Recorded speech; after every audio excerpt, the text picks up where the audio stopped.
बंधुओं नमस्कार। और कल कथा में आपने सुना था कि अश्वत्थामा ने द्रौपदी के पुत्रों का किस प्रकार वध किया और अर्जुन के द्वारा अश्वत्थामा का किस प्रकार मान मर्दन किया गया। और आज की इस कथा में अब आगे चलते हैं। तो यहाँ पर आज सूत जी ये कहते हैं कि इसके बाद जिस समय ये सब हो गया तो पांडव जी श्री कृष्ण जी के साथ में, जो पांडव लोग थे श्री कृष्ण जी के साथ में जलांजलि करने की इच्छा से उनका जो मृतक थे उनका तर्पण करने के लिए गंगा जी के तट पर गए और वहाँ सबने उन मृत जितने भी उनके बंधु थे उनको उनका सबका दिव्य गुणों का स्मरण किया। और जो स्त्रियां थी वो भी उनकी याद करके रोने लगी। और उसके पश्चात वहाँ से श्री कृष्ण जी विदा लेकर के जाने लगे। तो उसी समय क्या हुआ, सभी लोग वहाँ से विदा ले रहे हैं, जाने की बात कर रहे हैं श्री कृष्ण जी के। तभी क्या होता है कि उत्तरा वहां पर भागती हुई आ रही है और वो श्री कृष्ण जी से कह रही है कि हे श्री कृष्ण जी मुझको बचा लो, मुझको बचा लो। तो श्री कृष्ण जी फिर ये देखते हैं कि इसकी तरफ श्री कृष्ण जी इस बात को समझ गए कि कुरु वंश जो है कौरवों के वंश का नाश करने के लिए अश्वत्थामा ने, क्योंकि उन्होंने अश्वत्थामा को छोड़ दिया था, कि अश्वत्थामा ने उत्तरा के गर्भ को समाप्त करने के लिए ब्रह्मास्त्र का प्रयोग किया है। तो उन्होंने देखा कि सब इस प्रकार उत्तरा परेशान हो रही है और उन्होंने कहा कि ये लोहे का बाण मेरी ओर दौड़ा चला आ रहा है। और उन्होंने भगवान श्री कृष्ण से प्रार्थना की कि हे देवादिदेव, चाहे ये बाण मुझे नष्ट कर डाले परंतु मेरे गर्भ को नष्ट न करे। और वो फिर सूत जी बताते हैं कि भक्तवत्सल भगवान श्री कृष्ण उनकी बात सुनते ही जान गए कि ये ब्रह्मास्त्र का प्रयोग किया गया है। और उसके बाद उन्होंने प्रार्थना की। उत्तरा ने कहा कि आप तो सबके रक्षक हैं, दीन वत्सल हैं, मेरी रक्षा कीजिए। तो उसके उपरांत श्री कृष्ण जी ने अपनी माया के कवच से उस ब्रह्मास्त्र को ढक दिया। कहा जाता है कि ब्रह्मास्त्र एक ऐसा अस्त्र है कि उसको कोई नहीं काट सकता। अगर ब्रह्मास्त्र का प्रयोग कर दिया किसी ने तो वो अपने लक्ष्य को भेद कर ही लौटता है। लेकिन भगवान श्री कृष्ण जो इस सृष्टि के निर्माता हैं, ब्रह्मास्त्र भी उनकी बात को मानता है। ब्रह्मास्त्र भी, यानी कि भगवान श्री कृष्ण ब्रह्मास्त्र से भी ऊपर हैं। तो उन भगवान श्री कृष्ण ने उस जो ब्रह्मास्त्र था उसको अपनी माया से ढक दिया और इस प्रकार उन्होंने जो उत्तरा थी उसके गर्भ की रक्षा की। और फिर सभी जो है श्री कृष्ण जी की स्तुति करने लगे। उन्होंने बार बार ये कहा कि जो इतना आश्चर्यमय व्यक्ति है उसकी बात ही क्या की जा सकती है। और जिस समय ये सब बातें हुई तो उस समय जो कुंती थी, सभी पांडवों की माता, उन्होंने भगवान श्री कृष्ण की स्तुति की। जिस समय भगवान श्री कृष्ण जाने लगे तो वे बहुत भाव विभोर हुई और उन्होंने कहा कि आप तो प्रकृति से भी परे हैं, इंद्रियों से जो भी कुछ जाना जाता है उसकी तह में आप ही हैं। उन्होंने भगवान श्री कृष्ण की स्तुति की और कहा कि आप जैसे अविनाशी पुरुषोत्तम को भला हम जैसे अबोध व्यक्ति कैसे जान सकते हैं। और आप शुद्ध हृदय वाले विचारशील जीवन मुक्त परमहंसों के हृदय में अपनी प्रेममयी भक्ति का सृजन करने के लिए अवतीर्ण हुए हैं। इस प्रकार काफ़ी उन्होंने कहा कि हे श्री कृष्ण, आपको बार बार नमस्कार है। और उन्होंने कई नाम लिए श्री कृष्ण के। श्री कृष्ण जी से उन्होंने कहा कि आप श्री कृष्ण, वासुदेव, देवकी नंदन, नंद गोप के लाडले लाल गोप लाल और गोविंद, ये सभी श्री कृष्ण जी के नाम हैं कि आपको हमारा बारंबार नमस्कार है। और उन्होंने कहा कि जैसे आपने देवकी की जो बहुत दिन से शोकग्रस्त थी, जैसे आपने देवकी की रक्षा की, इसी प्रकार आप हम सब की भी रक्षा करें। और उन्होंने कहा कि श्री कृष्ण, मैं आपको कहाँ तक गिनाऊं, आपने हम लोगों की विष से, लाक्षागृह से और भयानक हिडिंब राक्षसों की दृष्टि और अनेक युद्धों में अनेक महारथियों के शस्त्रास्त्रों से हमारी रक्षा की है। और आप हमें पद पद पर जब भी हमारे पास विपत्ति आई है तो आपने हमारा साथ दिया है।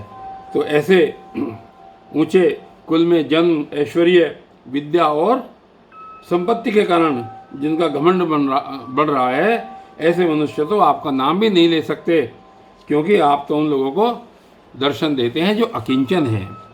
और इस तरीके से कुंती ने फिर आगे कहा कि आप निर्धनों के परम धन हैं, माया का प्रपंच आपको छू भी नहीं सकता, आप अपने में ही विहार करने वाले परम शांत स्वरूप हैं। और उन्होंने कहा कि संसार के पदार्थ और प्राणी आपस में टकराकर विषमता के कारण परस्पर विरुद्ध हो रहे हैं, परंतु आप सब में समान रूप से विचर रहे हैं। ऐसे कुंती ने अनेकों बार भगवान श्री कृष्ण की स्तुति की और कहा कि आप विश्व के आत्मा हैं, विश्व रूप हैं, न आप जन्म लेते हैं न कर्म ही करते हैं, फिर भी पशु पक्षी मनुष्य ऋषि जलचर आदि में आप जन्म लेते हैं और उन्हीं के अनुरूप ही आप कर्म करते हैं। और जब बचपन में आगे फिर उनके बचपन की याद करते हुए कुंती आगे कह रही हैं कि जब बचपन में आपने एक बार दूध की मटकी को फोड़ करके यशोदा मैया को खिजा दिया था, तो उन्होंने आपको बांधने के लिए हाथ में रस्सी ली और तब आपकी आंसू में आंसू छलक आए। तब आपने समझा और आपका जो काजल लगा हुआ था वो आपकी अश्रुओं के साथ में बहने लगा। और तब आपके नेत्र चंचल हो रहे थे, तब आप सोच रहे थे, तब आपने कहा कि भला जिसका भय भी भय मानता है, मैं आज उससे भय मान रहा हूँ। तो उन्होंने कहा कि लीला छवि का ध्यान करके मैं मोहित हो जाती हूँ, भला जिससे भय भी भय मानता हो उसकी ये दशा। और वो अपने बारे में सोचते रहे और आगे कहते हैं कि कोई पुरुष तो ऐसा बताते हैं कि मलयाचल की कीर्ति का विस्तार करने के लिए ही आपने जन्म लिया है। और कुछ लोग यूँ कहते हैं कि वसुदेव और देवकी को जो पूर्व जन्म में सुतपा और प्रश्नी के रूप में थे, उन्होंने आपसे यही वरदान प्राप्त किया था कि आप उनके यहाँ पुत्र के रूप में जन्म लेंगे। इसी कारण आपने इस धरती पर वसुदेव और देवकी के घर में जन्म लिया है। इस तरह से वो आगे कहती रही कि कुछ लोग ये कहते हैं कि जब ये पृथ्वी दैत्यों के भार से भारी हो रही थी और जहाज की तरह डगमगा रही थी, पीड़ित हो रही थी, तब ब्रह्मा की प्रार्थना से उसका भार उतारने के लिए ही आप इस संसार में अवतीर्ण हुए हो। इस प्रकार भक्तजन बार बार आपके चरित्र का श्रवण, गान, कीर्तन और स्मरण करके आनंदित होते रहते हैं। वे ही अविलंब आपके उस चरण कमल का दर्शन कर पाते हैं जो जन्म मृत्यु के प्रवाह को सदा के लिए रोक देता है।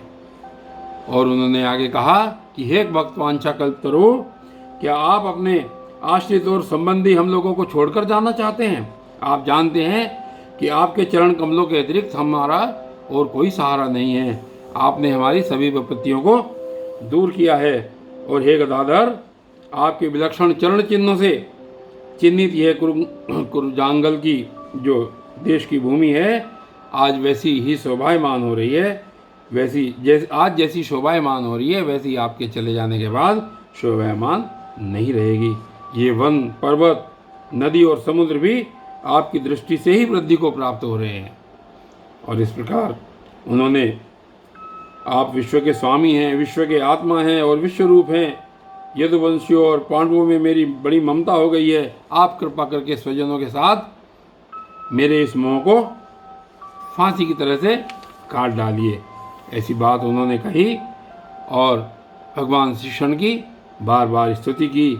उन्होंने कहा कि हे श्री कृष्ण, जैसे गंगा की अखंड धारा समुद्र में गिरती है, वैसे ही मेरी बुद्धि किसी दूसरी ओर न जाकर आप में ही निरंतर प्रेम करती रहे। श्री कृष्ण अर्जुन के प्यारे सखा यदुवंश शिरोमणि, आप पृथ्वी के भार रूप राजवेशधारी दैत्यों को जलाने के लिए ही अग्नि स्वरूप हैं। आपकी शक्ति अनंत है। गोविंद, आपका यह अवतार गो, ब्राह्मण और देवताओं का दुख मिटाने के लिए ही है।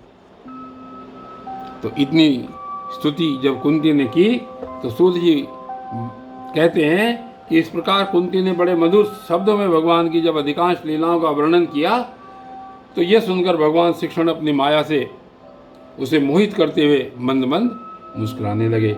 उन्होंने कुंती से कह दिया, अच्छा ठीक है। यानी उन्होंने कुंती की बात मान ली और सुभद्रा आदि देवियों के साथ विदा लेकर जब वे जाने लगे तो युधिष्ठिर ने बड़े प्रेम से उन्हें रोक लिया।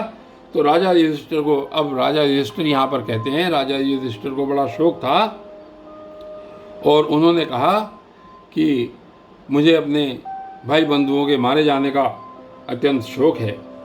और आगे राजा युधिष्ठिर कहते हैं कि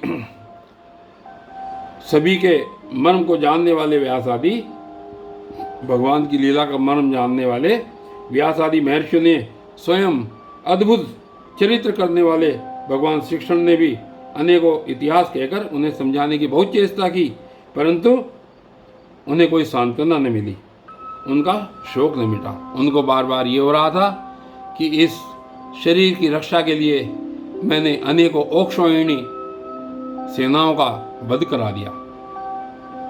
यद्यपि उन्हें बहुत धर्म की शिक्षा दी गई और कहा कि आप तो स्वयं ही धर्मराज हैं, लेकिन किसी भी बात से युधिष्ठिर का शौक दूर न हो पाया।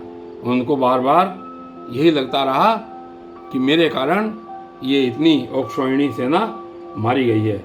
और ये कहने लगे कि ये आगे कहते हैं कि जो एक औक्षवाहिनी सेना है उसके अंदर 21,870 रथ, 21,870 हाथी, 1,09,350 पैदल और 65,600 घुड़सवार होते हैं। इतने जो सेना का एक समूह है वो एक औक्षवाहिनी सेना कहलाता है। और युधिष्ठिर जी को इस चीज़ का शौक था कि मेरे कारण अनेकों औक्षवाहिनी सेना का वध हो गया। उन्होंने कहा कि मेरी इस अज्ञानता को तो देखो, कि इस दुरात्मा के हृदय में श्रद्धामूल हुए इस अज्ञान को देखो कि मैंने सियार कुत्तों के आहार इस शरीर की रक्षा के लिए अनेक औक्षवाहिनी सेना का नाश कर डाला। मैंने बालक, ब्राह्मण, संबंधी, मित्र, ताऊ, चाचा, भाई, बंधु और गुरुजनों से द्रोह किया है। करोड़ों वर्षों तक पश्चाताप करने के बाद भी मेरा पाप दूर नहीं हो सकता। और कहते हैं कि यदि प्रजा का पालन करने के लिए धर्म युद्ध में शत्रुओं को मारे तो उसे पाप नहीं लगता। जिस समय समझाया अर्जुन युधिष्ठिर को कि अगर प्रजा की रक्षा के लिए धर्म युद्ध में राजा इस प्रकार दूसरों का वध करता है तो उसे पाप नहीं लगता, लेकिन इतने के बाद भी युधिष्ठिर को कोई संतोष नहीं हुआ। और उन्होंने कहा कि मेरे द्वारा ये गंभीर अपराध हुआ है। और जैसे कीचड़ से गंदला हुआ जल कीचड़ से नहीं धुल सकता, स्वच्छ नहीं किया जा सकता, और मदिरा की अपवित्रता नहीं मिटाई जा सकती, वैसे ही बहुत से हिंसा बहुल यज्ञों के द्वारा भी इस प्राणी की हत्या का प्रायश्चित नहीं किया जा सकता। तो यहाँ पर आज युधिष्ठिर अपने किए का पश्चाताप कर रहे हैं, उनको बड़ा असंतोष है। और कल आगे की वीडियो में क्या होता है ये कल देखेंगे। तब तक इति श्रीमद्भगवते महापुराणे पारमहंस्यां संहितायां प्रथम स्कंदे कुंती स्तुतिर युधिष्ठिरानुतापो नामाष्टमो अध्यायः।